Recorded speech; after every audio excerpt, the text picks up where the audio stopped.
Life often throws us into battles we never expected to face. Whether it's financial struggles, health challenges, broken relationships, or uncertainty about the future, the weight can feel overwhelming. In moments like these, it's easy to focus on the enormity of the problem rather than the greatness of our God. Yet, the Bible offers us powerful lessons in 2 Kings 19 and 2 Chronicles 20, showing us how to respond when life's battles seem too much to bear. Hezekiah's faith in the face of threats, 2 Kings 19. King Hezekiah faced one of the greatest threats of his reign. The Assyrian king Sennacherib, a man with a reputation for destroying nations, was advancing toward Jerusalem. Sennacherib's army seemed unstoppable, and his mocking words sought to undermine Hezekiah's faith in God. What did Hezekiah do? He went to the temple of the Lord and spread the Assyrians' threatening letter before God. He didn't rely on his military might or alliances. He placed the problem squarely in God's hands, praying, "Now, Lord our God, deliver us from his hand, so that all the kingdoms of the earth may know that you alone, Lord, are God." 2 Kings 19, verse 19. Hezekiah's prayer acknowledged God's sovereignty and power.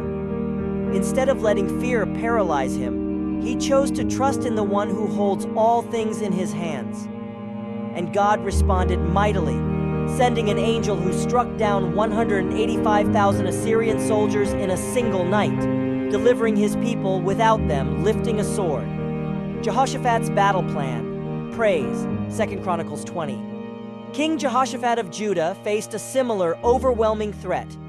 3 vast armies united against his kingdom. When word reached him, fear could have easily taken control. But Jehoshaphat did something extraordinary. He called for a nationwide fast and led the people in prayer. "We do not know what to do, but our eyes are on you." 2 Chronicles 20, verse 12. God's answer came through a prophet. "Do not be afraid or discouraged because of this vast army, for the battle is not yours, but God's." 2 Chronicles 20, verse 15. Jehoshaphat took this word to heart. When it was time to face the enemy, he appointed singers to lead the army, declaring the praises of God.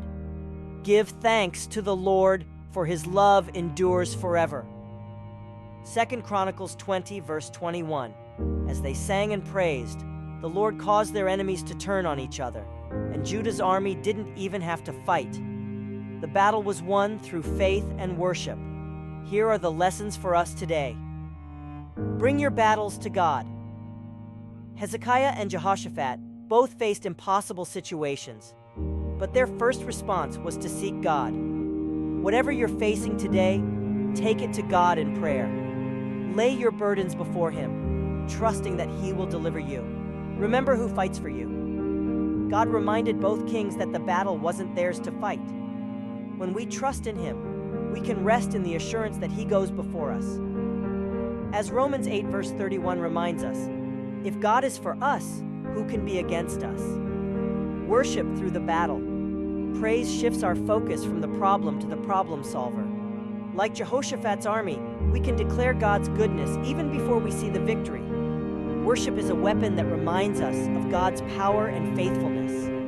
Trust in God's timing and ways deliverance may not always come how or when we expect it, but God is always faithful. He knows the end from the beginning and works all things for the good of those who love him. Romans 8, verse 28.